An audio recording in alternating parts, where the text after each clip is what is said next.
Okay, we have connectors here.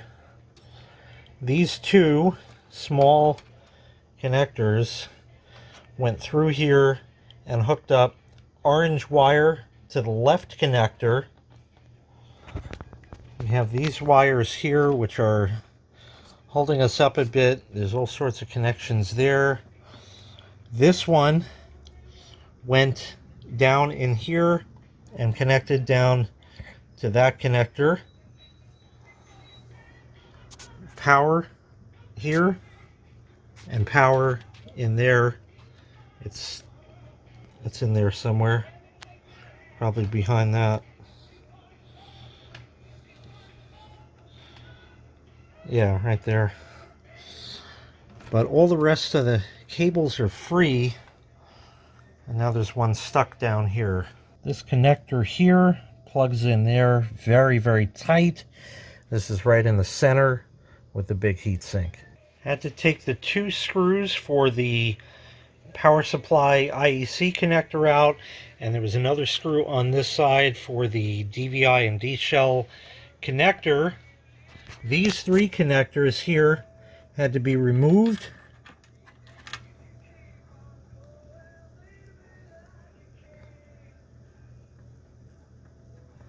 Colorful one on the right. And then this assembly should be able to get out of the way. You are not going to believe what I had to go through just to get to this friggin' board. Had to remove this assembly. There is another piece at the bottom here that had to come out. In order for it to come out, there was a screw here and screws on where the power connector are just to free that. So then the next connector, which is around somewhere, it plugs in there, is what I can tell you. That was insanity. Connector here that went up there. Connectors, more. These here are other connectors that, so you see the end right there. There was so much. This had to come out. This board had to come, this Mylar cable, this had to come out. And then the three connections to the panel. There's no guarantee this is going to fix it, of course. Had to remove this bracket as well to get access to that. Piles and piles of screws and more screws and more. It's just insanity. Of course, I took apart a lot more than I needed to, but never having done this before, that's kind of what we get. But I am finally at the point where all of the connectors on this board are out and I'm ready to remove them. I had to also, which I can't show you right now, there were two other screws on the bottom panel that went on here that of course turned to dust as soon as I stuck the screwdriver in them, so I had to Dremel out two more screws and grind those out. This has been an absolute nightmare, but definitely a challenge. Now, the bigger challenge is if I can get the whole thing back together again. Forget if it even works or not. Just getting it all back together is, and there is a service manual online. The service manual gives no information. It's made for guys who assemble these on the assembly line, and how they figured that out, I don't know. And then that continues on into all kinds of settings and crazy stuff that you can get in the service menu and things. It's absolute insanity. So anyway, I have the screws on the board loosened, and I'm finally going to replace it. I just got the part in today, so I'm now going to replace that board. Many hours later, and unfortunately you can see that we have a problem. Yep. Now I got a big black stripe. So, it's possible that this board that I got is no good. It was an absolute undertaking to get this to come apart and go back together. There were about 1.5 zillion connectors. LVDS cable, I think this is. 2 connectors here. These 3 had to come out. That one I'm not sure, I can't remember. Power connection in there. Why does it seem loose? It's not loose. Okay, it just seemed it. Power connection here. Many screws, 3 screws, not that many, but 3 screws that had to be ground off with a Dremel. Relace all of the wiring to put it back. It has these little bent over ring terminals, and there are ferrite cores on there. Whole bunch more ferrite cores here. I got to the board, I replaced it. I even double checked that connector right there, which is kind of where the stripe is. And unfortunately, it just wasn't in the cards. It sucks, but I'm not really upset about it. It was free, so that's good. This was $12 for the part. It is what it is. I don't care. The $12 that I paid was worth the price of admission for working on this. This was, I still got to just tidy up these wires and of course put the back on. This was hours and hours and hours. I think I've been working on this for 5 hours solid. And I had to take, probably didn't have to, but I did because I didn't know any better. Had to take these brackets off, the back brackets there. I don't think they actually needed to come off, but it's okay because there were 1, 2, 3, 4, 5, 6, and then 2 at the bottom. So 8, that was only 16 screws. I pulled the 3, 4, 5, 6, 7, 8, 9, 10, 11, 12, 13, 14, 15, 16, 17, 18, 19, 20, 21, 22, 23, 24. I miscounted one. 24 screws at the bottom. That didn't do any good. Didn't need to pull that. It was that bottom panel that was covering this stuff that was the issue. I'm not revisiting this. I had my fill of playing with it. It really was like working on a gigantic computer. You know, I used to do this at Tiny Middle. Problem is accessibility to that board. If the board were right here, that would be easy. But it's not. It's buried under all the stuff. In fact, you probably need to really remove this bracket at the very least just to get to that connector because of where it is.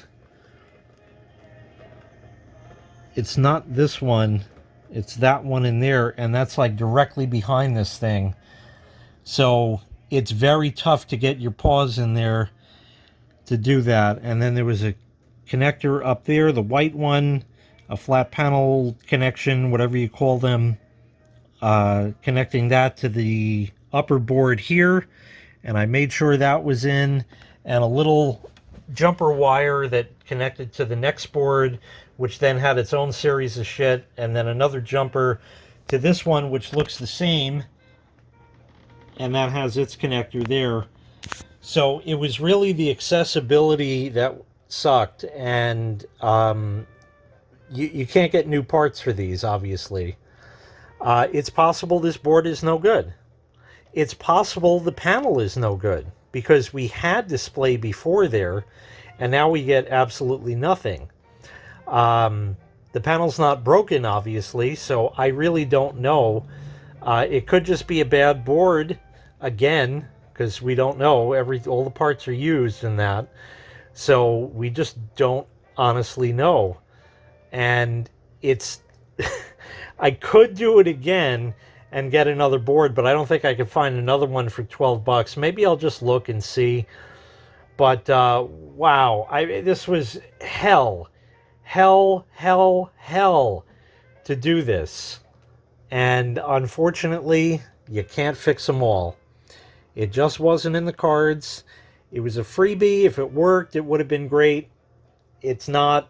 It doesn't matter now. It's all over with. Lexmarks567 said that he would be happy to take this and throw some more parts at it. Good luck, buddy. You're going to need it. This thing is just... I don't know. They just didn't figure out what the hell they were doing. Look at all of the circuitry in here. Huge board here. That was the other buffer board. Huge board here with connections to the panel, I guess. More connectors. Big board here. Another board over here. 3 boards here. Huge board over here. Another board on the side. I mean, this was just, insanity. And this TV, like I had explained in the previous video, does not include the tuner or anything else. That's on that separate receiver box, which is crazy. The one thing that does bug me is that empty connector. And I don't think there was anything plugged in there. There's no other cables hanging around in here anywhere. And I remember there was a group of 3, and then these 2 over here. And this one I had to take out as well. Which, again, probably a lot of that didn't need to go out, but I didn't know what I was doing with it. Oh well, can't fix them all. What are you going to do? It was worth a shot. For 12 bucks, I got some experience. And that's something that's worth way more than 12 bucks. So anyway, that's going to wrap it up. That's the end of this one, unfortunately. Wish I had better news, but again, this was just a going on gut feeling of what it is and stuff like that. I gave it my best shot. I definitely put my all into it. This had to come out. I put that back as well. I put everything back into this that came out. That's all I can do. I wanted to mention one other thing. I was just chatting with the whiff, and she was telling me about a patient that she had. The guy basically was in his car driving and had a medical episode. Fortunately, it happened at a stop sign. His whiff was in the car, and he was headed straight for a busy road. And she pulled the emergency brake, so no crash occurred, but the guy was out. Well, in the location that is another hospital, and there were a lot of other nurses going to work. I don't know how she flagged them down or anything like that. They took the guy out of the car, did CPR on him right there, got him in an ambulance, and took him to the hospital and that. And the guy woke up and seems to be perfectly fine. Obviously, he's got issues and that, but I was telling the whiff that I put all this work into the TV here, and it wasn't in the cards, and she said, well, I'm really sorry about that. That's too bad. And she told me about that patient, and, I got to thinking about it, and I said, the work that you guys do as nurses and doctors is way more important than the kind of work I do. So it really puts this in perspective. If that guy lived and this TV died, great. That's the way it should be. Oh well, what are you going to do? But anyway, it was nice to hear that that guy survived. This unfortunately didn't. Could possibly still be fixed. The board, if I replaced it with the old one and the problem came back as it were, then we would know for sure that this new board is bad. But I don't want to go through all that work. Definitely not today. Might I revisit? I doubt it. I really don't want to go through that again. But anyway, it just kind of puts it in a bit better perspective in that. All right. Thanks so much for watching. I really appreciate it. Make sure you click like. Make sure you click subscribe. And take care. We'll see you next time. Bye-bye.